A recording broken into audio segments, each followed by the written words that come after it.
आणि त्याला ऑपरेशन झालं पळत आता मुळ्यात लय खराब. हा असं लय त्रास म्हणजे कोणची बाई तू? आम्ही साळव्याच्या दादा जय महाराष्ट्र.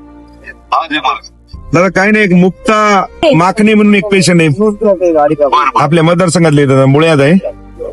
आपल्याकडे पाठवतो, तेवढं ऑपरेट करून घ्या. आणि ते जे काही असेल दादा तर ते मला सांगा. हा उद्या पाठवून देतो सकाळी. चालतंय. आता उद्या तुम्ही तिथे ऑपरेशन सांगलंय तुमचं. उद्या मी पैसे देऊन टाकतो, जे काही लागत असतील ते ऑपरेशनचे तिथे उद्या दाखवा.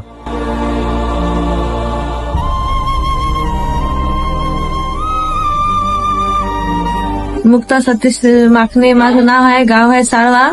आम्ही साहेबांकडे गेले, माझा त्रास खूप होता. मग साहेबांनी लगेच आम्हाला हॉस्पिटलमध्ये वाट लावलं. इथं माझं ऑपरेशन सुद्धा झालं. असं मी एकदा आमदार असं बघितला नाही, आयुष्यातही बघितला नाही. जी गोरगरिबांची खूप मदत करत आहे. धन्यवाद साहेब. गोरगरिबाचं काम करते आमदार, फार चांगला आहे.